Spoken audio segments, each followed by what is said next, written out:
Hey guys, Frontless Farmer, welcome back to the channel. I guess you guys wondering where I've been. Been making a lot of videos.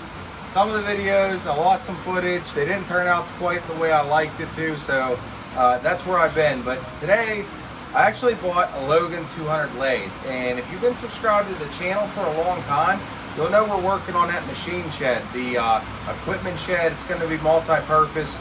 I got a lot of stuff in here, as you guys can see. If you're not subscribed, hit the subscribe button, hit the bell notification, you'll get all my new videos. So anyway, that's out of the way. What I've been doing is, if you haven't seen it, maybe I'll throw a link in the description. We did the machine shop where we're building it, the land clearing video. You see me cutting down trees, you saw us pushing dirt with the John Deere 455 high lift. You saw a lot of cool things going on. The only thing that you really missed is I did a lot of grading, and the reason why I didn't include you guys in that is an hour video sometimes with editing and everything and setting up the camera. I don't still have the proper camera equipment. It takes like 8 hours to do. So on a bulldozer, it's really hard to do, and I had to do it weather permitting. As you can hear, the rain's terrible. But we're getting closer to farming season. We're getting closer to that first cut hay videos that you guys like, so bear with me. But today's about our lathe. We got a Logan 200 lathe. Like other things on the channel, we're going to learn together. It's the best way to learn. I know nothing about lathes. I know nothing about machining. We're going to learn safely. I've been watching a few videos. This in particular lathe was a local lathe I bought from a lady. I'm going to actually show you guys here. Let me show you a closer view of this lathe. From a lady. Her dad owned this for a very long time, and it was in a print shop. And that's a strange place you would think for a lathe, but it's really not. Because back then in the eras of the 40s, the 50s, when he owned this shop, there's a lot of history down in our small town. And when he owned this lathe, that's back when you couldn't just go buy a part. Everything now, oh, my belt's no good, throw it away. Oh, my light's no good, throw it away, buy another one.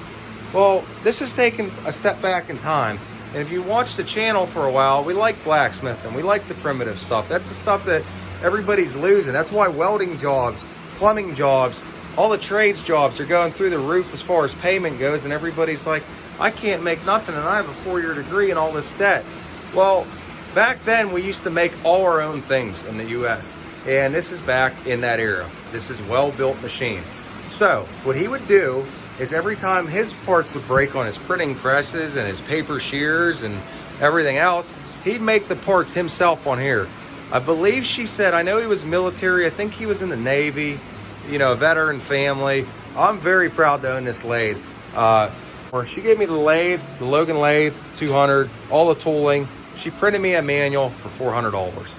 So I thought I got a pretty good deal. It's a local piece. Everything on this is so tight. Lathes are like new, or the ways. So if you're not in the machine world, what this does is this spins steel.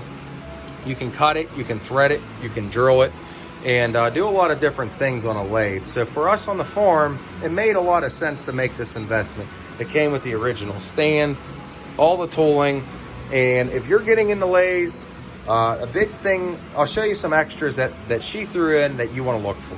This is referred to as a 3-jaw chuck. It has 3 jaws. It'll hold a piece of round stock perfect.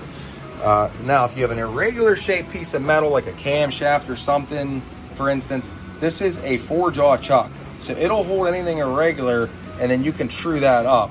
You can face steel. She gave me extra gears for the gears here. Different parts, you can interchange them. A lot of the tooling's there. And that's the old good tooling. So even if somebody's selling you a lathe and they want a little extra for the tooling, trust me, buy it. If it seems like a lot, $300-400 or something extra, it's probably a good deal. These are all the original wrenches for the lathe. She gave me it all for $400. That's my farm wrench. That didn't come with it. Here's for your chuck to tighten it on and off. Another thing, before you buy a lathe, research your lathe.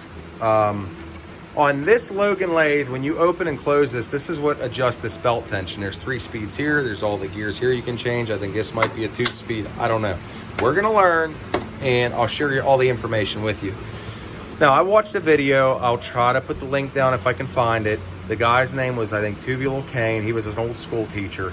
But a few guys, you can find them. You research Logan 200 lathe belt replacement. This had an old leather belt. They're expensive, they're needy, they require maintenance, they're time consuming to change.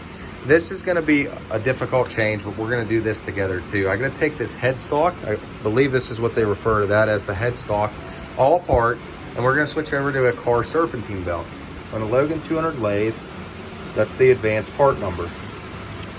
You wanna check your ways, make sure they're not all beat up, make sure everything's tight, okay? This is your tailstock. This came with what's called a Jacob's chuck. These chucks, they just slide in there.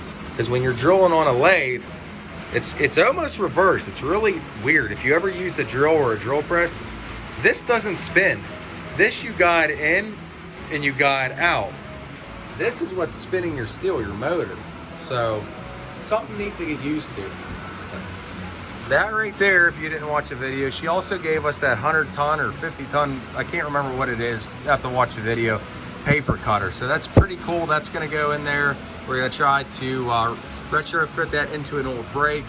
As you can tell, we can't wait to start farming, but it's pretty wet. All right, I'm gonna go ahead and I'm gonna start cleaning up this old lathe. I'll talk to you guys soon. I'm sorry I haven't put out a video for a while. Oh, quick tip, if you do have like this surface rust starting because you have moisture around, a machinist friend, and I was actually going to do this too, you get like WD-40 or PB Blaster, squirt it down, use a little Scotch pad. This old steel, those ways that I showed you, they were just pitted. I just did that. It takes 20-30 seconds to clean apart on these. It keeps them nice, it keeps the rust away. Thanks for watching. Hit subscribe. I'll have more videos out soon. Thanks for watching.